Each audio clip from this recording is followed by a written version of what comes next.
Hello, everyone. Thanks for joining us. We're gonna go ahead and get started. I'm gonna introduce myself first. I'm Lindsay Schulten. I am the new Executive Director for the Oregon League of Conservation Voters. I'm very excited for this event, our town hall on the environment with Senator Wyden. Before I introduce our special guest, I want to do a couple just Zoom housekeeping things that you guys are all probably aware of. But if you want to use use subtitles, you can go down at the bottom where it says live transcript and then show subtitle. We are recording, which you probably heard the message for. We'll send that out to folks sometime, hopefully next week, if you miss any parts or want to rewatch.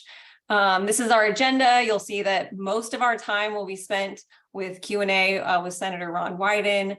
We've had about or over 700 folks RSVP for this event. A lot of enthusiasm, and we got hundreds of good questions from people across the state. So we've picked ones that we feel like represent the kind of overall different topics that we received questions on.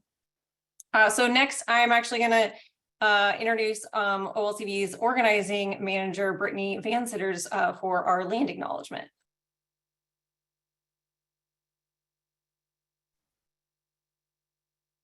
Thanks, Lindy. I'm Brittany Vansitters. I'm the organizing manager. I'll just read our quick land acknowledgement and then hand it back to Lindsay to get everything started.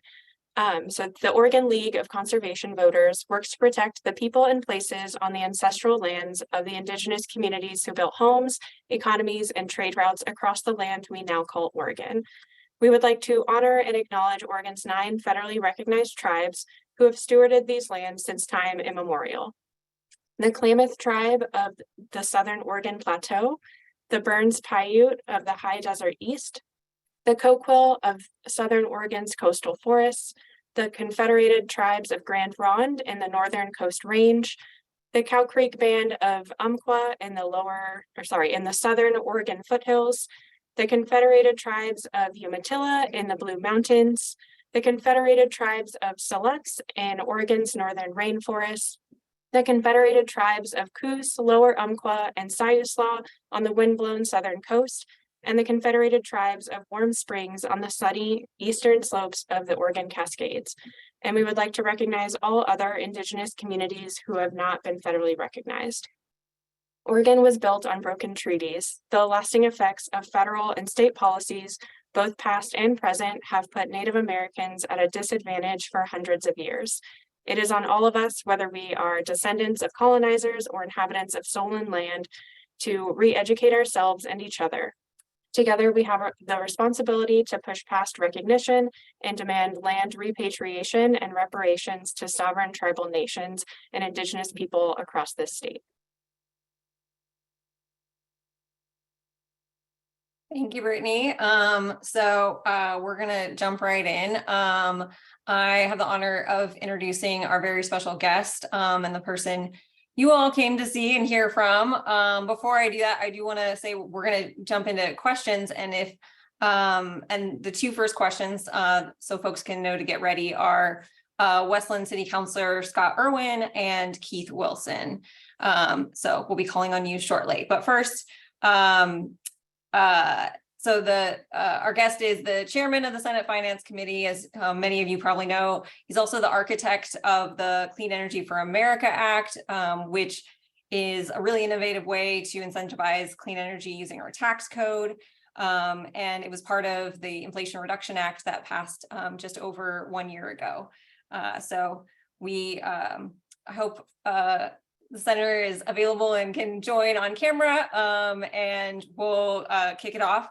A fun fact actually about the senator is he once, about 10 years ago, shared some banana bread, I believe it was, with me at like a coffee shop meeting we had. It could have been zucchini bread. I could be wrong on that, but I owe you like half a slice of banana bread, Senator. Oh, you're on mute.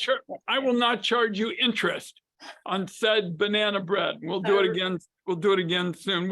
What's your pleasure? Should I start with just a little bit and then we'll go to questions? That would be perfect. Yeah, hand it over to you.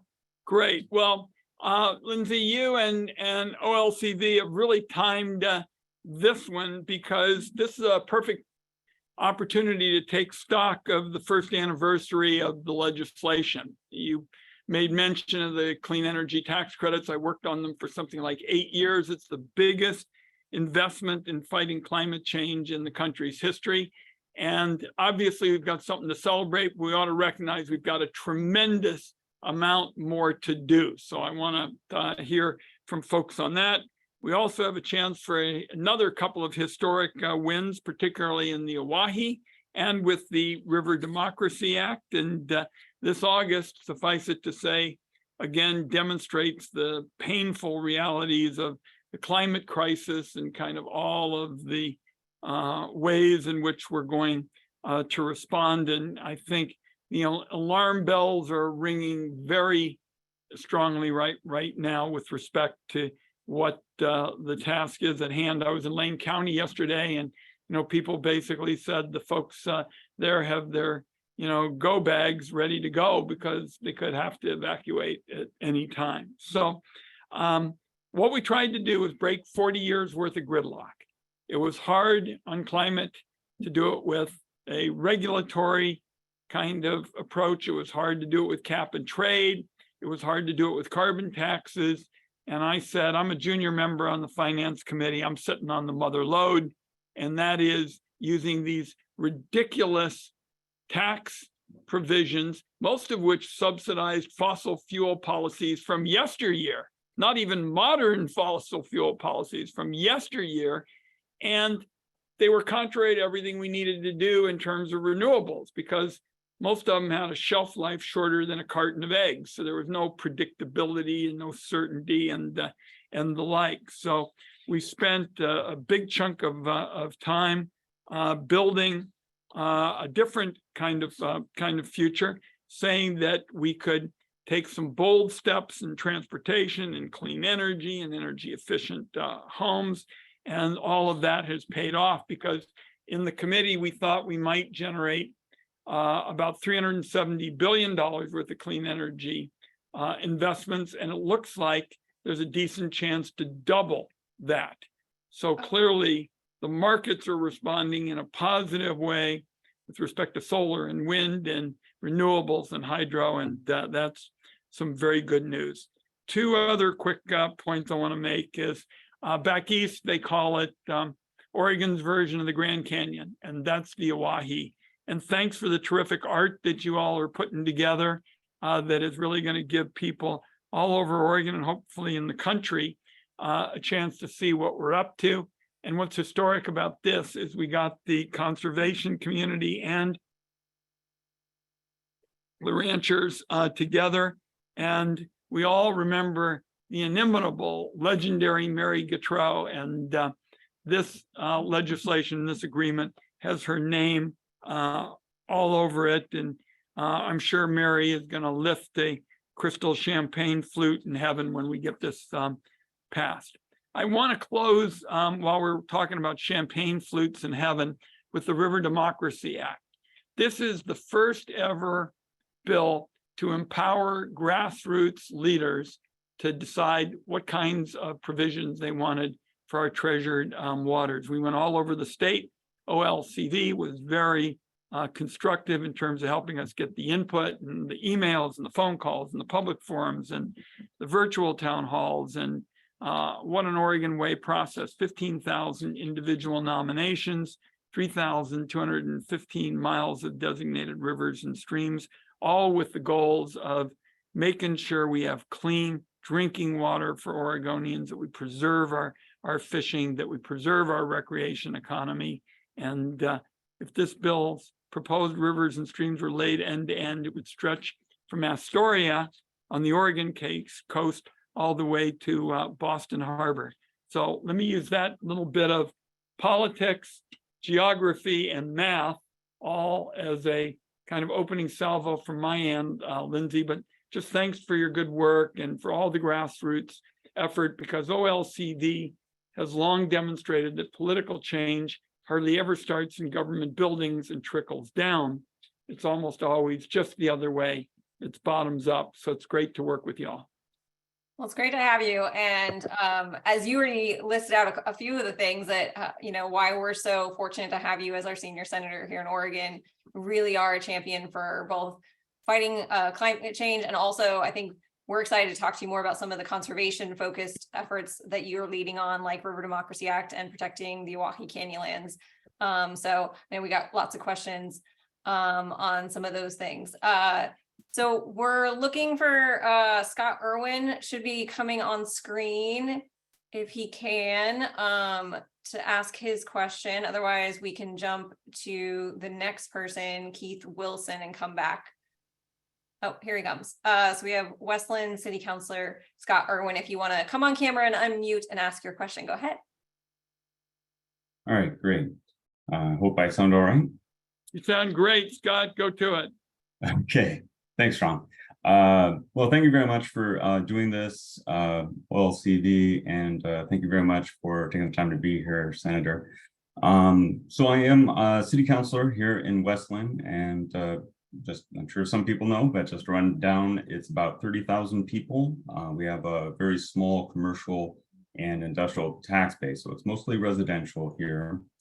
And what we're doing is we're wondering what tangible things can a municipality of our size or even smaller do that would not require a large investment of funds or a large amount of time on behalf of any city staff? Thank you. Well, it's an important question, Scott, and what I set out to do was to make sure that small and medium-sized cities that are such an important part of the country, both substantively in terms of quality of life and politically in terms of their voice, would have a chance to be heard. And in the tax provisions of the IRA, we were able to make sure that there would be direct cash payments, what is called direct pay for clean energy tax credits, including electric and hybrid vehicles, mobile machinery, rooftop solar, and geothermal heat pumps. And so this is needed because, as we know, cities and municipalities have a different kind of tax kind of configuration, don't pay taxes directly. And so this is a direct pay mechanism. There's no cap. As long as a city meets the qualifications, it can get up to a 30% refund on much of these investments. So for all of those municipalities who are interested in direct pay, we're available to help. We believe that direct pay to local municipalities is an affordable way that small communities can make a really big difference. And you and other local officials are always the first to hear from community folks when something goes wrong. This is a chance to be a messenger for something that's going to go right. And we're getting good reviews so far, and we look forward to working with you guys on it. Thank you. Thanks for the great question. One of the things I love about, the Inflation Reduction Act is how much I've already seen such connection, federal, state, and local. So I thought it's a great representation of that happening. Thank you, Scott. Now we're going to go to Keith Wilson, and after that will be Allie Lee. Senator Wyden, good afternoon. Good to see you again, sir. And Lindsay, always good to see you as well. As the chairman of the Senate's Finance Committee, thanks for your extraordinary work as one of the Inflation Reduction Act's lead architects and proponents of the single largest investment in climate and clean energy in American history. Keith, I'm glad you've said it in such a complimentary way. There was a publication a couple of days ago that said I was the godfather of the Inflation Reduction Act. And my wife called up and said, "Oh, I was just wondering if that's a good thing." Well, isn't that what you told me to say on this question, sir? I don't know. No, having fun with you. Well done, sir, but it's a huge compliment to you. And I've been following your leadership through the process as well. Specifically, this new legislation will provide up to $40,000 credit for the replacement of a diesel-powered truck with an electric vehicle. And I have 6 of them that I just took delivery on and are operating in the streets of Portland. And I also want to say that Lindsay was one of the first to pilot this truck about 3 weeks ago. So if she's going to be interviewing for a new job, I'm definitely in line for that. Let's keep her in her current position. No banana bread in the trucks, first of That's all. right. Then I'm a but no-go. You did great, Lindsay. I do owe you and your colleagues a huge debt of gratitude for making this milestone possible. I had been following it for years because the cost of an electric truck is 3 times the cost of a diesel-powered counterpart. With that said, here's the 2 questions. How long will the credits provided by the IRA be available? And then second, if the credits are not evergreen, what is the next course of action to ensure clean energy credits are favored over continued fossil fuel tax credits? Well, first, Keith, thanks very much for inviting me at the unveiling of the first electric freight truck last month. An amazing accomplishment. I wish I could join, but I want to be with you sometime in person and soon. So converting freight trucks to electric is a major aspect of carbon reduction, goals. I think everybody understands that you really can't get on top of this ballgame unless you deal with the transportation sector. And you, Keith, and Titan Freight are the spears, in effect, the tips of that effort. So we're glad you're using it. And the clean commercial vehicle credit from trucks to vans to buses, I think is going to be a game changer for clean transportation. Now, one of the things that we had to do with the congressional scorekeepers and all the kind of bean counters that they have back there is I wanted to make sure that the bill was permanent, as in totally permanent, as in we don't have to worry about it anymore. The bean counters basically count permanent as 10 years, extending through 2032. And that is permanent under federal tax policy. And obviously, we're just going to keep building on it from this point on at every opportunity. Thank you, sir. Thank you, Lindsay. Thank you, Keith. And now we're going to go on to Allie Lee. And then after that, Matthew Faderspiel. And I may be saying your name incorrectly, and I apologize. Hi, hello, and thank you, Senator Wyden, for all of your work in Oregon. Born and raised in Eugene. Always, happy to see you around. And I just wanted to let you know that I'm a part of CORA, which is the Coalition of Organic and Regenerative Agriculture, as well as Oregon Organics Coalition, and put together some Farm Bill recommendations that we know has not been sort of solidified through the Senate as of yet. So we're looking for your support. It ranges anywhere from increasing the threshold from exemptions for organic certification, modifying organic certification cost, farmer support, and required state and development organic action plans that are needed here in Oregon. My question for you is kind of a multi-part question, but it is, the Farm Bill is also a part of the IRA, and the ag section in particular has about 20 billion that's in jeopardy.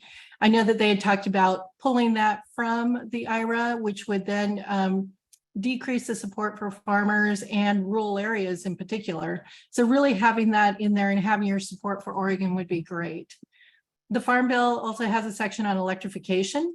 One thing that's lacking in Oregon right now that'll help us in the decarbonization sort of world in our fight against GHG increases and reductions is making sure that we've got electric vehicles that are available in rural areas, including charging stations and electric tractors. Tractors are a big part of that. And it would also help as far as costs that farmers have in their day-to-day things. Heat pumps are another part of it, making sure that there's hot and cold, but not only for our homes, but for our barns as well. Houses for our precious livestock is just as important as our homes that we live in, and making sure that in our extreme weather, that we have sort of that regulated inside and outside, not only for the farms for livestock, but also the small sort of homes that we have on properties for our transitional workers that come in for our agriculture section. Another question is farmers most of them do not have health insurance, and that includes mental health insurance. They're put under a lot of strain every day to help them make sure that we're fed as a country. And I think that is an important factor, is making sure that they have insurance. A lot of times, as I know that the lead farmers, they put themselves last and wanting to make sure that they're to the forefront because they do so much for us. And my last question is on EJ farmers. Usually they have smaller plots and need more assistance, such as for cover crops insurance. They need your support and to make sure that small and minority owned farmers have that extra sort of support as we go through the farm bill. And that's about it. Thank you for your help and all that you do. Allie, those are all good points. I'm going to try and summarize a few of them because they're so good.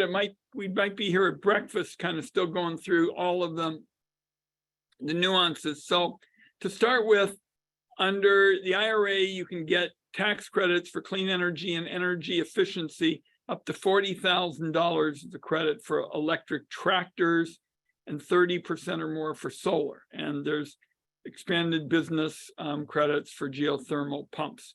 So I think as I'm going into the Farm Bill provides an excellent opportunity to build on the climate victories in the IRA and do it in a way that moves the machinery around to benefit the small and family farmers. So I'm going to be pushing an expansion of a bill that I wrote the last time, the soil health pilot program to sequester more carbon in soils.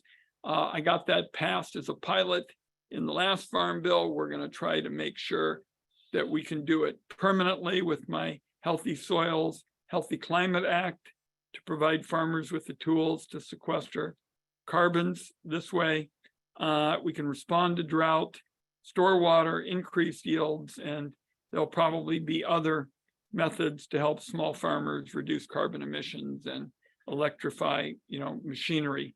But on my watch, family farmers are going to be at the heart of efforts to combat the climate crisis. We're not going to be pitting the climate bill against the Farm Bill. We're going to be taking the climate bill and building on it additional protections for farmers. Now, mental health coverage. I just held a hearing on mental health coverage and particularly some of the scams of the big insurance, companies, because, they're kind of running ghost networks where you pay and you don't get anything in return. We're cracking down on that while we also expand telemedicine, which we think will be really helpful to a lot of small farmers. On the EJ front, there have been a number of resolutions introduced already. I sit on the budget committee to a great extent to work on justice issues and get them funded properly. So on mental health, on small farmers, and on EJ kinds of questions, I'm going to use my seat on the budget committee to get additional help in these bills like the Farm Bill that are coming up. Thank you so much. Great questions. And thanks for all you do, Allie. Matthew, you're going to be up next. And then after that, we'll have Jenny Holmes. Thank you. And thank you, Senator, for your leadership on environmental and conservation issues, especially with your efforts to protect the Owyhee Canyonlands. As you know, this area presents the largest conservation opportunity in the West, and these lands face growing threats from industrial development. My times spent in the sagebrush steppe ecosystem are thrilling and enlightening, emphasizing to me how much humanity can still learn from wild nature. Oregon lags behind other Western states in terms of public lands protected in the last decade, and now is the time to protect this unique natural wonder. I understand how hard it is to move legislation through Congress. Given that the Owyhee is in urgent need of protection, what else can I do to ensure that these precious lands get the protection they need? Well, we're really thrilled that all of the hard work from activists and Mary Gautreaux and Sarah Biddleman and so many has really, paid off. I remember the day like it was yesterday when all the ranchers came in and looked a little down, and I said, "What's up?" They said, "We're interested in asking you to put together a coalition of conservationists and ranchers to finally protect the Owyhee." And I looked at them and I said, "Guys, so is the real reason you're here that you think I'm the only one crazy enough to be willing to do that. And one of them pounded the table and said, "Yup, that's why we're here. That's what we're all about. We want somebody to be willing to take this on." And we went to work, and nobody thought, it could happen. But the anchor is the recreation way of life and preserving a lot of our treasures. That's the anchor. And I think we're well positioned to get this passed. Usually the big resources bills come at the end of the Congress, usually in a lame duck. But we have got a phenomenal coalition here, ranchers and tribes and conservationists and local leaders and ag folks who understand we're going to protect the ag way of life, and we're going to protect the incredible treasures we have there, preserve the beauty and vitality of Malheur County for generations to come. And as we get going, I'll have names and people and folks that we want y'all to touch base with. But I think for now, talk to your friends in every part of the country and say that Oregon's Grand Canyon is something that you want protected, because I think we're well positioned, but there's a lot of work to do, because in the Senate you don't really have to have 60 votes even, you have to have close to 100 to get a bill passed at the end. Thank you, Senator. Thank you, Senator. We are right there with you and with Matthew, and whatever we can do to protect the Oahe Canyonlands. And for folks who are joining us and don't know about this place, you definitely want to check it out. And OLCV is happy to provide lots of information about protecting this great place. Jenny Holmes, to you.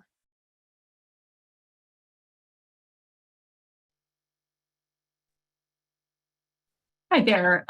Thanks, Senator Wyden, for your longstanding work on the climate and for public lands. Really appreciate your work and Mary's work that leaves a legacy for us. I wanted to know more about your priorities for implementing Biden's 30 by 30 America the Beautiful plan in Oregon and nationwide. In other words, increased protective status for intact lands and waters that can be these sources of both carbon sequestration and biodiversity conservation. And are there situations in which you'd be willing to reduce grazing in some areas where it's deemed to be an advantage for climate and biodiversity? Thank you so much.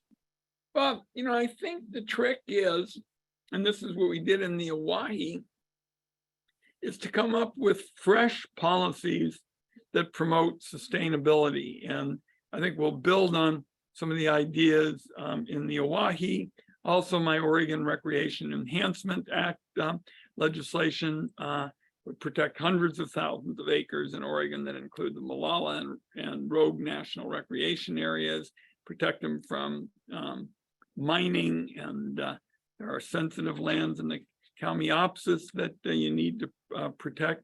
I think the combination of the way we did it in the Oahe, the Molalla and Rogue National Recreation areas effort, the River Democracy Act, I think these are all part of an approach that helps you meet the 30 by 30 targets, which is what the administration's looking at.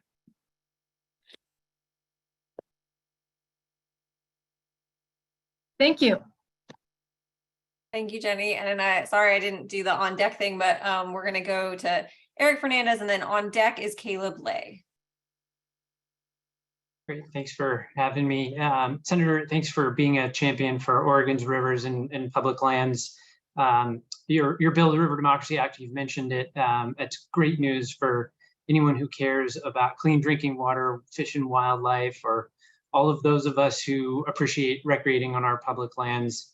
I think coming out of the pandemic, a lot of us realized just how important these spaces are for disconnecting and feeling like we have some version of a healthy lifestyle where we can escape the chaos of the day and the politics and get out on our rivers on public lands.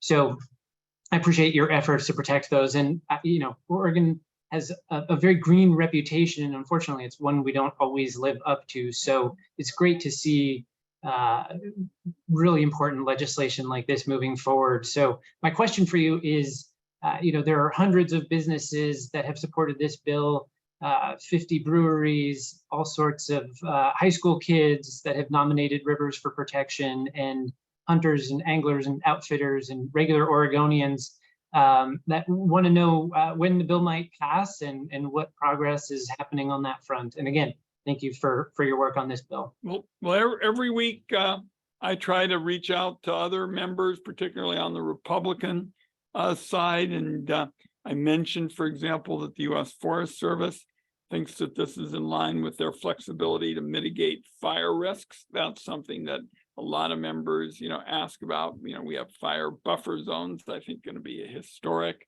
kind of approach, watershed restoration, with recreation being the economic engine as part of this. You reduce wildfire risks, recognize private property rights, and particularly look at recreation as an economic, engine. And we set out to say the rivers are about recreation, they're about habitat, they're about conservation, they're about fishing, they're about rural life, and we put public participation at the center, and it's worked out better than I could have imagined. Great, thank you. Well, good luck persuading your Republican colleagues. If there's anything we can do here in Oregon, I'm zooming in from Central Oregon near the Deschutes River, part of which is in the bill. So on behalf of the Deschutes and lots of other rivers, thank you. Thank you. Thank you, Eric. And also that reminds me, if when folks ask their question, if they want to say where they're at, that would also be great. I should have mentioned that at the top though. So we're going to go to Caleb Lay, and then after that we have Ocean Demeen Furneaux. All right, can everyone hear me okay? Yep. All right, thank you, Senator, for being here, and thank you to OLCV for hosting as well. It's a really important forum. My name is Caleb Lay. I'm an organizer with Oregon Rural Action. We're a community-led organization working up here in beautiful Northeast Oregon. Beautiful and a little bit soggy today. Senator, as you know, the groundwater of the lower Umatilla Basin has been contaminated by nitrate pollution from industrial-scale agriculture and food processing plants, which has led to a decades-long and ongoing health crisis for thousands of Oregonians who live there. Thousands of wells still remain untested, and little has been done thus far to rein in polluters or provide long-term solutions. My question is this: what do you intend to do to help resolve this environmental injustice and help these rural Oregonians? Well, I was up there for my town hall meeting, and as soon as I got back, I went to work with the governor and Senator Merkley. Senator Merkley and I got $1.7 million in funding for the county up there to start the work about constructing new systems.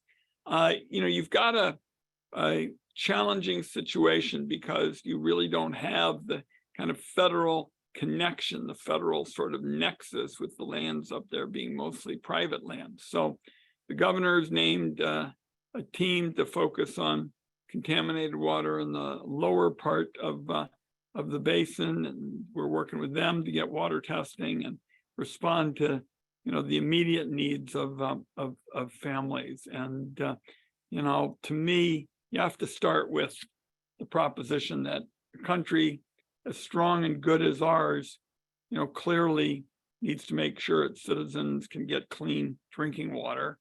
Period. End of discussion. So what we're focused on is a long-term solution for safe water connecting to a city drinking water system, and we think that makes the most sense for that part of the area. And we're also focused on supporting groundwater management and mitigation so we can solve the problem from happening in the future. I wish it was easier to just say, well, let's have the APA do this, this, and this, but you don't have the real presence on the federal connection. So we're going to be continuing to pull out all the stops, and those are some of the big ones. believe me, I wish it was easier too. And I appreciate what you've done thus far to help these folks. And I hope you also know that it's going to take a lot more, and it's going to be a long-term fix. There's no question that there's a lot more to do on this. Thank you. Thank you, Caleb. So next we're gonna go to Ocean, and then after that will be Josie Kurna, and apologies again for any mispronunciation of names. Ocean, are you there? Great. Yes, thank you so much for hosting this forum. So I am the president of the Environmental Club at South Medford High School in Southern Oregon. And I'm just wondering what the best methods of invoking change and educating youth about climate change at a local level are, and how best to get involved in helping out in local communities. Thank you so much. Well, thank you. And, obviously, young people are very much part of this climate debate after Montana, because with those young people winning the suit in Montana, that emboldened Oregon.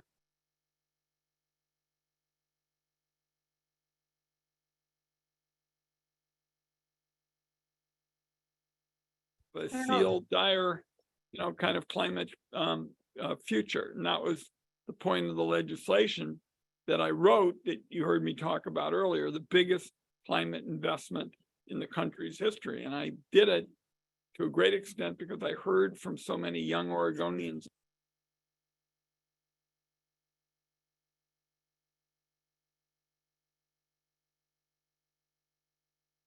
I don't know if it's just me, but I think Senator Wyden, your audio was cutting out a little bit. I don't know, Ocean, could you hear him okay?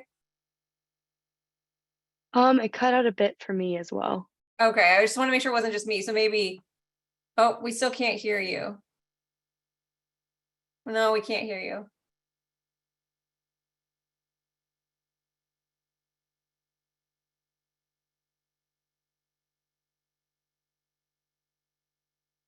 There's always going to be something with Zoom. It's always going to be something. We'll just pause here and see if we can get it back.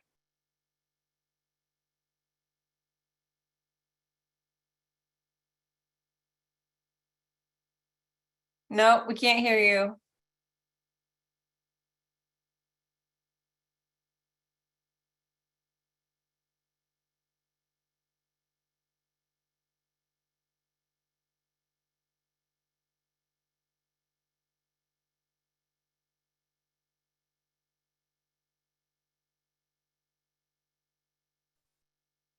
It was bound to happen at one of these. We've had so many successful virtual town halls with you, Senator, and it had to happen eventually. No, we can't hear you. Oh, wait. There we go. We got it. Thank you. Yep. You're good now. How's this? Yep. You're great. Okay, great. Ocean, could you hear me talk about how what happened in Montana was a great moment for young people? And we're going to build on that.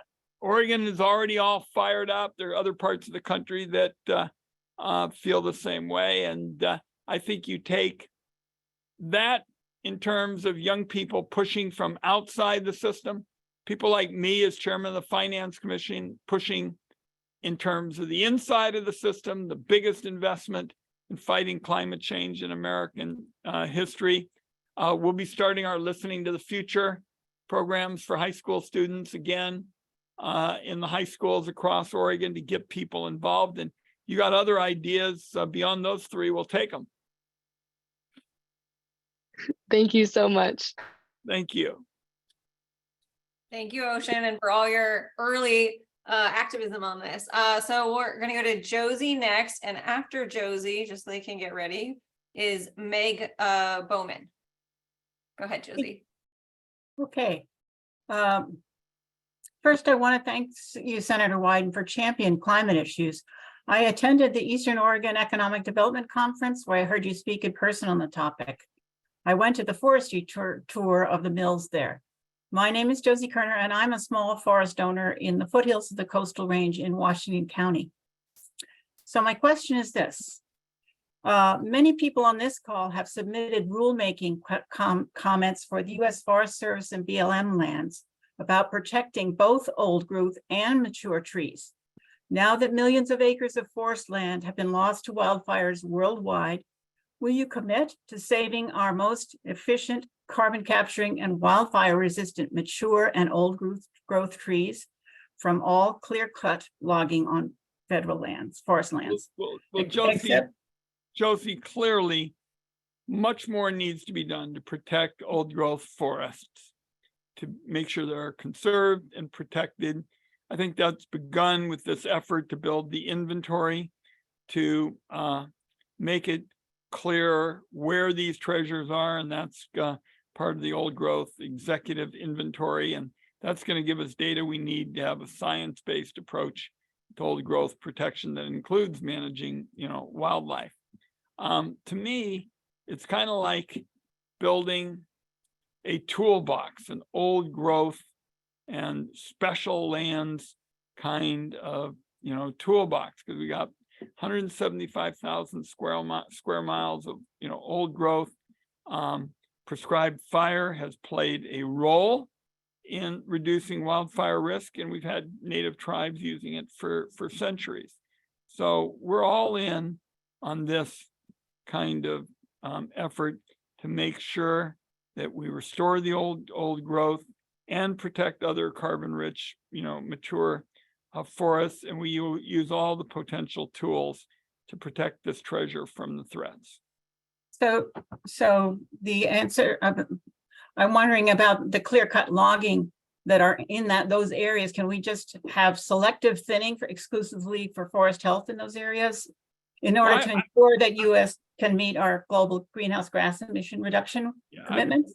I have never been a clear cutter, Josie, and I've been in public life for a while, and I've never been, a clear cutter. What I've tried to do is, much like the Oahe and the River Democracy Act, is try to protect our treasures and do it in a way that it doesn't end up being a lawyer's full employment program. Because if all you do is take approaches that you can't build a coalition for or get the protection for, the only winners are people who are paying legal, getting legal fees. And I'm all in on this, and do it in a sustainable way, the way I've done River Democracy with the fire zones and so much of my other environmental work in the past.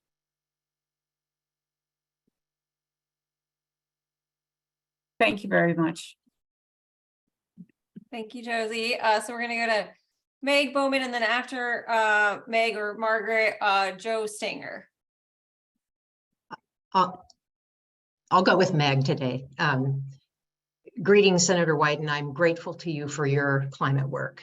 My question for you today is that the United States, I'm thrilled to say, is making good progress on developing renewable energy, but without an upgraded transmission grid, our shift to clean energy is just not going to happen fast enough. Do you think meaningful progress will be made on ramping up our electric grid, including much needed clean energy permitting reform during this session? And finally, what more can we as constituents do to help make this happen? Well, Thank you. I think those of us who believe deeply in fighting climate change and sustainable energy and opposing clear cuts, as I just, talked about, we got to say what we're for. And I feel very strongly that we can speed up permitting on solar and wind and geothermal and hydro without throwing the environmental laws into a trash can. And I think we should be committed to doing it. And I'm even looking at ways we can build on the Clean Energy for America bill, where we reward those approaches that have the greatest carbon emission reduction. So I think that, those of us who, believe in environmental justice and believe in the kind of reforms we're talking about need to roll up our sleeves and get into this permitting debate and say, protecting the environment and speeding up permitting are not mutually exclusive. We can do them both. We can protect our treasures and speed up permitting within the environmental law. And do you feel hopeful at all that more progress might be made during this session?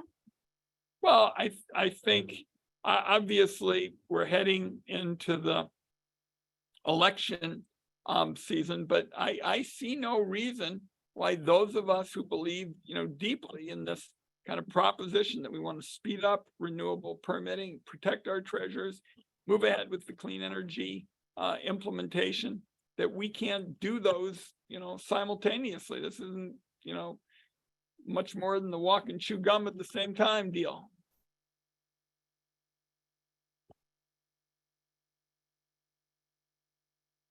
Thank you. Thank you. All right, so Joe Stanger is next, and then after that, we have Martin Desmond. Hi, thanks for the opportunity. Bit of a follow-up question, I guess, in view of our need to clean the electrical system, how can we speed up getting the offshore wind electricity generation off of Southern Oregon, which is a very prime site worldwide? And I know you've had concerns about that you've expressed publicly. And then how can we speed up the crucial modernization of the grid so that we can deliver renewable energy to customers? Well, first of all, I've been listening very carefully to the tribes. I've been listening very carefully to the fishing, families, and I was able to secure for them several additional months for comment period as we move to try to come up with, a balanced approach. Here too, I don't buy this either or kind of agenda. I don't think that fishing, opportunities and protecting our treasures are mutually exclusive. I think we can do both. And I've been pushing hard to make sure at BOEM that they take the community's concerns into account if they decide to move, forward in this process. Focus on getting buy-in and support, and operate under the assumption that you can do both. And I look forward to seeing additional science and the screens as we go. Thank you. Thank you, Joe. So we're getting close to the end now, but we're going to sneak in, I think, 2 more questions. We'll see how it goes. Maybe there'll be time for a third, but for now, we'll just start with 2. So Martin is next, and then after that, we'll have Brad Reed. Yeah, good afternoon, Senator Wyden. My name is Martin Desmond. I'm a resident of Newport. We have blue skies and mild temperatures today, as has been typical this summer. Just briefly, I happen to be a resident of the Harbor Village Mobile Home and RV Cooperative Park, and I want to thank Senator Merkley and yourself, because about 2 years ago, you passed a $2 million congressionally designated grant for us to improve our water and sewer lines here in our nonprofit cooperative park. So I want to thank both of the senators for that. So for my environmental question, I would like to ask you how rural communities can benefit from the Inflation Reduction Act, for the clean energy and climate grants. As you know, with rural communities throughout Oregon, many of them, lack the necessary staffing to be able to go after these grants. And wondering if you have any thoughts on, how the federal government or the state government or other entities can help rural communities, go after these federal as well as state grants. Thank you. Well, in the bipartisan infrastructure bill, the Biden administration selected Oregon as a priority landscape, which means that funds can be used to reduce wildfire risk in southern and central Oregon.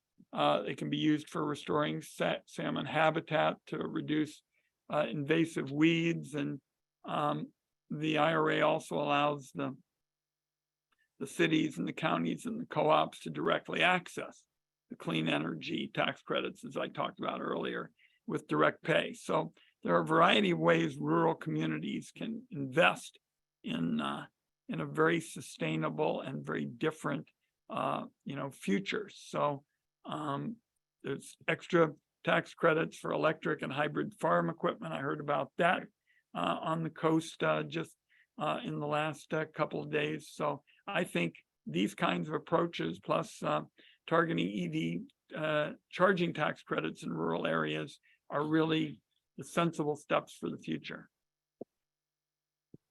Thank you, Senator. Thank you, Martin. And now we're going to go to Brad and we'll see. Not sure, we might have time for one last question, but we might wrap up and just have the senator close us out. We'll see if we can find something in the Q&A too. Go ahead, Brad. All right. Thanks, Lindsay. Senator, great to see you. Great to hear all that you're working on and all that you've accomplished. My question is about our homes and buildings. Transitioning to all-electric resilient homes and buildings, it's critical to protecting Oregonians from climate harms like the extreme heat, like the wildfire smoke we're experiencing again this summer. It also helps save families money. So it'll require winding down the methane natural gas system going all electric. What part can Congress play in protecting customers and managing that transition off of gas onto clean electricity? Well, what we did to move this is say that in the critical areas, it's transportation, clean energy, and energy efficiency. And so we tried to make sure that the kind of energy efficient investments you're talking about would be front and center in terms of the kind of rewards that are the foundation of this. Remember, this bill is a very carefully put together compromise. Technology neutrality, and I insisted on the more you reduce carbon, the bigger your tax savings. And I think the energy efficient investments you're talking about, when we make them and we really use the best science available, we'll show that's where you get the big carbon emission reductions. That's where you're going to be the big winner. Thank you. All right, I don't know if I'm looking at the folks who are doing all the incredible work on the background to see if we want to try and call one other person or if we want to just wrap it up. I think we're looking like we're probably just going to wrap it up, Senator. So I don't know if you have any final words. Thank you so much for joining us. We are going to, after we close it out with you, have some of our staff come on and talk to folks about some next steps, because we want to make sure people are staying engaged on this to help give you backup from Oregon and support all the great work you're doing. Well, I just want to, without making this a bouquet tossing contest, say a big thanks to everybody who's been asking the questions, who's showing up day in and day out for LCV to stand up for these kinds of priorities. There wasn't a bad question in the House, and I think we covered everything from Milwaukee to river democracy till the last question, you know, that came, I think, from Jason about this question of gas and how it factors into electric efficiency. This was a very tough call for me, this whole question of the language that was used in the bill. I basically wanted, Lindsay, and I think your friends have heard this, I wanted to throw the whole tax code as related to energy in the garbage can, because I thought it was a real gift to the fossil interests of yesteryear. I couldn't get all that way, period. I'm not gonna mince words here, but we sure got a hell of a long way. And my guess is Mary Gautreaux is following this program in heaven, and she's smiling because you guys have done a tremendous amount of good work. We got more to do. Your folks asked about how do we move to protect the Owyhee and river democracy and to get these changes. So don't worry. I've never been exactly shy about putting out the call to mobilization. I'm going to continue to do it. But if you had told me 2 years ago, Lindsay, that we'd be sitting here on essentially the anniversary of the passage of the biggest investment in fighting climate change in American history, an investment that made me walk out of the Senate Finance Committee room that day, Lindsay, and a couple of my colleagues said, Ron, are you okay? You look kind of dazed. And I went home and I said, you're damn right I'm dazed. I can't believe the Finance Committee has done something like this, which is different than anything that was ever done in the history of the Finance Committee. The Finance Committee just gave out tax breaks to powerful interests. And then all of a sudden, people who had come to understand how serious this climate issue is suddenly decided to make an about face. So we made a lot of headway here in the last 18 months. This is not to say we don't have a tremendous amount more to do. That's why the questions were so good. They were all kind of zeroing in on, okay, Ron, we appreciate X. Now, how about, that was yesterday. What are we going to do tomorrow and the next day? So big thanks to everybody. And it's great to be compatriots in this battle to, protect, our treasures and all the places that Oregon considers so special. So this is not an official kind of proceeding or anything, but I'm the chairman of the Senate Finance Committee, Lindsay. So I'm now going to make a motion that this wonderful conversation be continued in the days ahead. And I hear no objection to my motion. So it's passed. Big thanks, everybody. To be continued. Thank you, Senator. Thank you so, so much. It was so great to have you. And thank you for all your leadership across so many important issues. Thank you. Thank you. Well, I don't know how to follow that. But instead I'm going to see if Brittany, our organizing manager, wants to follow that with some next steps, but that's hard to follow. So thank you again, Senator. And Brittany has Thanks, everybody. Yep, thank you. And Brittany is going to talk a little bit about how to take action on a couple of these things that we just talked about with the Senator. Yeah, thank you, Lindsay, and thank you to the Senator again for sharing those great updates with all of us.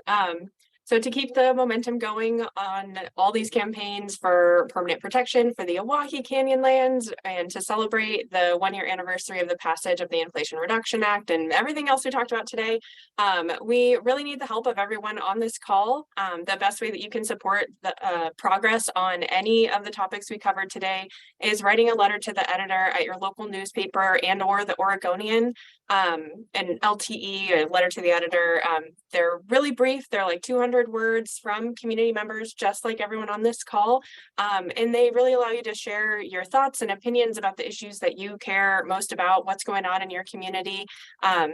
They're really helpful in spreading the word about issues to a broader audience that you otherwise wouldn't be able to reach. And contrary to popular belief, you don't need to be a subscriber to the newspaper to submit an LTE or to have it published, speaking from experience.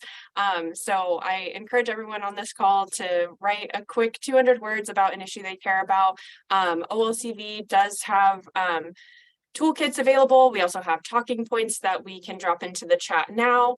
And then our organizing staff are also available to support. Myself, Charlotte, Gordon, and Sam are all happy to help with any like proofreading, editing, or just answering questions that you have. So please don't hesitate to reach out to us, and really looking forward to reading what you all write.